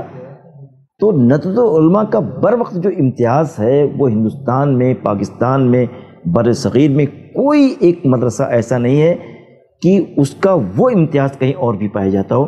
اس کا امتیاز یہ ہے کہ جدید عربی زبان و ادب کو فروغ دینے کے سلسلے میں، جدید عربی زبان و ادب میں اسلام کا تعارف کروانے کے سلسلے میں علماء کا مین رول ہے. اور ان سارے اداروں میں مدرسۃ الاصلاح کا امتیاز یہ ہے کہ اس ادارے نے جو قرآنیات کے عالم پیدا کیے ہیں، جو مفسرین پیدا کیے ہیں، آپ پروفیسر الطاف احمد اعظمی کا نام لیجئے، تدبر قرآن کا نام لیجئے، مولانا صدر الدین اصلاحی صاحب کی تفسیر القرآن کا لیجئے، مولانا وحید الدین خان کی یہ بھی اصلاحی تھے، تذکیر القرآن کا نام لیجئے. یہ پوری ایک سیریز ہے، خاص طور سے تدبر قرآن کی تلخیص کا نام لیجئے. یہ ساری چیزیں، یہ آپ جاوید غامدی کو بھی اسی میں آپ، یہ سب لوگوں نے فیض یافتہ ہیں مولانا اصلاحی کے. یہ ڈاکٹر اسرار احمد کی بیان القرآن کا نام آپ لیجئے. ایک بڑی فہرست ہے، میں اس کا یہاں گنانے سے قاصر ہوں. تو مدرسۃ الاصلاح کا جو امتیاز ہے وہ تدریس قرآن ہے، وہ تحقیق قرآن ہے. آپ تمام مدارس کے ابنائے قدیم کا جب موازنہ اور مقارنہ آپ کریں گے تو اصلاح کے جو ابنائے قدیم ہیں ان کی جو خدمات ہیں قرآن کے حوالے سے، آپ کبھی اس کا موازنہ کسی سے نہیں کر سکتے.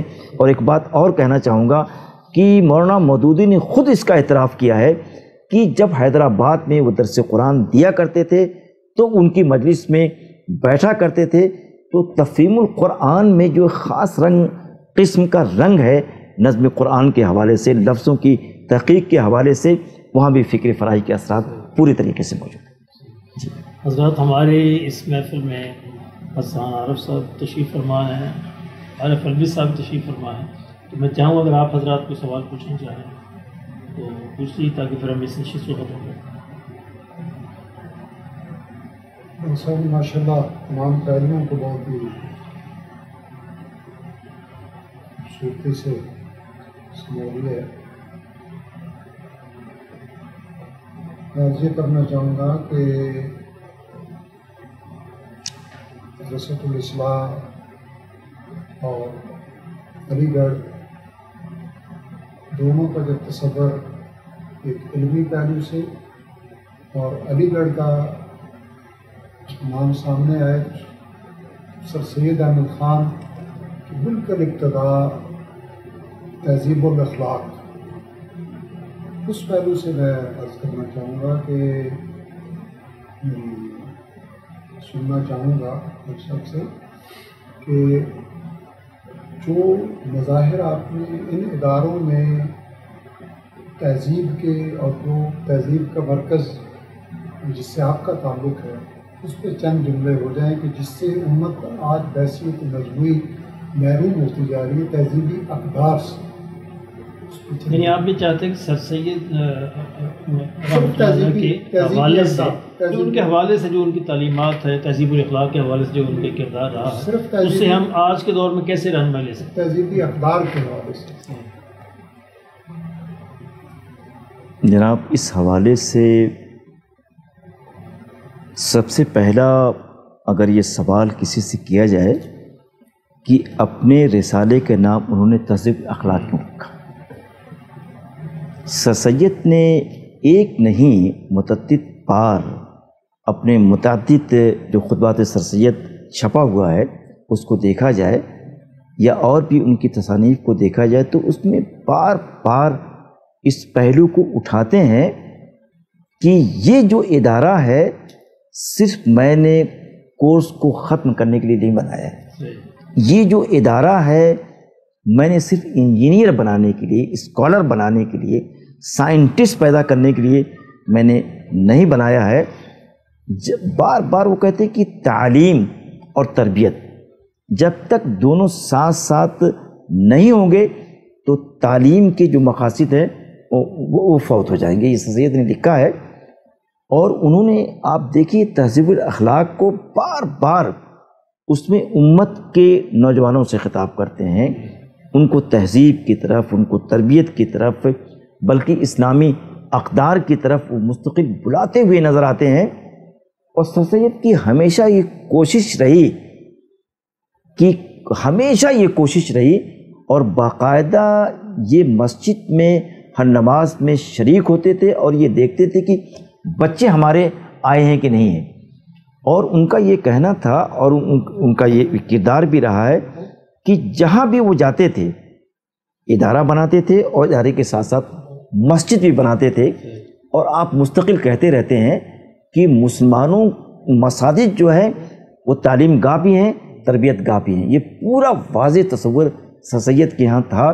تو جب وہ مسجد کو بناتے تھے تو بڑے سلیقے سے بناتے تھے، اور اس مسجد کے حوالے سے اور اپنے رسالے تہذیب اخلاق کے حوالے سے یہ پوری وہ کوشش کرتے تھے کہ میرے بچے ایسے ہوں کہ جب کہیں وہ جائیں تو ان کو دیکھ کر لوگ یہ بتا دیں کہ یہ علی گڑھ سے پڑھا ہوا بچہ ہے۔ یہاں پر ایک محمد ذاکر علی خان ہوا کرتے تھے، انتقال کر کے کیا نام ہے کراچی میں، جو اولڈ بوائز کے سیکریٹری تھے، وہ ایک رسالہ نکالتے تھے تہذیب کے نام سے۔ تو انہوں نے ایک کتاب لکھی ہے روایت علی گڑھ، تو روایت علی گڑھ میں تمام تہذیبی اقدار کو انہوں نے سم اپ کرنے کی، اس میں بیان کرنے کی کوشش کی ہے، اور اس میں انہوں نے ایک واقعہ نقل کیا ہے۔ انہوں نے لکھا ہے کہ ایک چھوٹا سا ایک صاحب والدین اپنے ماں باپ کا بیٹا تھا، تو تو جب وہ سنتا، دونوں علی گڑھ کے پڑھے ہوئے تھے، اس کتاب میں لکھا ہوا ہے، جب دیکھیے علی گڑھ کا ذکر کر رہے ہیں، جب دیکھیے علی گڑھ کے اساتذہ کا ذکر کر رہے ہیں، سر سید کا ذکر کر رہے ہیں، رفقائے سر سید کا ذکر کر رہے ہیں، تو ایک دن سنتے سنتے وہ بیٹا جب کچھ بولنے کے لائق ہوا ہوگا، کچھ شور اس کے ہوا ہوگا، تو اس نے پوچھا کہ کیا اللہ کا نام علی گڑھ ہے کیا؟ یہ اس نے پوچھا کہ کیا اللہ کا نام علی گڑھ ہے کیا؟ یعنی گویا ظاہر ہے کہ علی گڑھ کو اللہ بنا، وہ اس کے طریقے سے بنائی ہوئی چیز اللہ کی ہے، لیکن اس سے یہ بات نکلتی ہے کہ ایک اس نے ایسی تہذیب دی ہے، ایک اس نے ایسی سوچ دی ہے کہ جس سوچ کا تعلق تہذیب سے ہے، ملت اسلامیہ سے ہے۔ سر سید نے بار بار اپنے کئی مضامین میں لکھا ہے کہ جب سے میں نے ہوش سنبھالا ہے، کبھی بستر پہ پوری طریقے سے مجھے نیند نہیں آئی ہے، صرف ملت کے غم میں، ملت کا غم جو تھا کبھی اس نے مجھے کمپلیٹ سونے نہیں دیا، اور لکھا ہے کہ مستقل کبھی کبھی کروٹیں بدلتا تھا کہ میں اپنی قوم کو کس طریقے سے ذلت سے، حقارت سے، اس دلدل سے نکالوں۔ انہوں نے یہ لکھا ہے کہ جب مغلیہ حکومت ختم ہو گئی تو ان بچوں کو میں نے دیکھا ہے دلی کی سڑکوں پر چلتے ہوئے، بلبلاتے ہوئے، روتے ہوئے، فاقہ کشی کرتے ہوئے۔ میں اپنے ان بچوں کو تہذیبی اعتبار سے، ثروتی اعتبار سے کس طرح پھر دوبارہ اسٹرانگ کر سکتا ہوں۔ تو انہوں نے کہا کہ سب سے بڑی تہذیبی قدر یہ ہے تعلیم ہے، تعلیم ہے، کرنے کی تعلیم جب ہوگی تو ہم دنیا کے سارے مسائل کا، دنیا کے سارے حملوں کا بآسانی مقابلہ کر سکتے ہیں، یہ سر سید نے کہا تھا۔ جی جی ڈاکٹر صاحب، آپ کتنے بچے ہیں آپ کے؟ میرے تو ڈاکٹر صاحب 3 بچے ہیں، اور تینوں بچوں کے بارے میں نے یہ سوچا تھا کہ اللہ کے رسول صلی اللہ علیہ وسلم نے یہ کہا ہے کہ انا بعثت معلما، کہ مجھے معلم بنا کر بھیجا گیا ہے۔ تو گویا اللہ کے رسول یہ بتانا چاہتے ہیں کہ دنیا کا سب سے عظیم پیشہ تعلیم ہے، تدریس ہے۔ اب مجھے تو یوں ہی میرے والدین کی کوئی ایسی نیکی رہے گی تو میں تو مفت میں معلم بن گیا، لیکن میں اپنے والد محترم کی اس قدردانی کو مزید آگے بڑھانا چاہتا تھا۔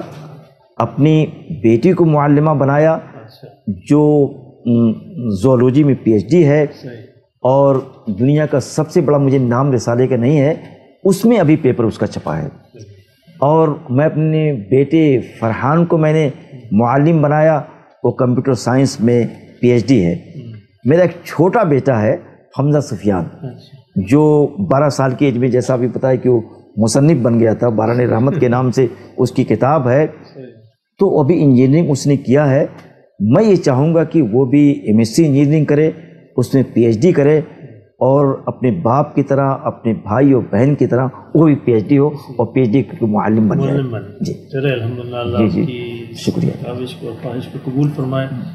آپ کا بہت بہت شکریہ، آپ تشریف لائے، آپ نے وقت دیا ہمیں، آپ کو جزائے خیر عطا فرمائے۔ تو آپ حضرات کا بھی بہت شکریہ، آپ تشریف لائے، حسان عارف صاحب کا اور عارف الوی صاحب کا، اور ہمارے ٹیکنیکل معاون جو ہے عبداللہ صاحب کا، اللہ سب کو جزائے خیر عطا۔ جناب ابھی بند نہیں کیجیے گا پلیز، ڈونٹ اسٹاپ۔ ہاں، میں ان کا نام ہی عبداللہ ہے، عبداللہ بخاری ان کا نام ہے۔ تو ایک تو سب سے بات پہلے یہ کہنا چاہوں گا کہ اللہ کے رسول کو سب سے زیادہ جو نام پسند تھا جس میں اس طریقے کی وہ صفت ہو کہ عبد لگا ہوا ہو، جیسے اس طریقے کے جتنے نام ہیں، تو ایک تو میں اللہ سے دعا کروں کہ اتنا اچھا نام آپ کا رکھا گیا، اور دوسرے یہ چند لمحات کی جو ملاقات رہیں عبداللہ صاحب کے یہاں بڑا سبمیشن ہے، بڑے سبمسو ہیں۔ تو اگر کسی انسان کے اندر، چاہے وہ کسی مذہب سے تعلق رکھتا ہو، اگر وہ سبمسو ہوگا تو معاشرہ اور لوگ اس کو عزت دیں گے۔ آپ نے دیکھا ہوگا سر سید نے یہ بات مثال بھی دی ہے کہ وہ تمانا تندرست لمبے درخت جو آسمان سے باتیں کرتے ہیں، لیکن جو طوفان آتا ہے تو وہ تو جھکتے نہیں ہیں، تو ان کو ہوا اور طوفان باد سرسر پٹک دیتی ہے، لیکن جو درخت جھک جاتے ہیں ہوا ان کا کچھ بگاڑتی نہیں ہے۔ تو یہ چیز آپ کے بیٹے کے اندر موجود ہے، بلکہ اسلام یہ کہتا ہے کہ ہمارا ہم منکسر المزاج ہوں.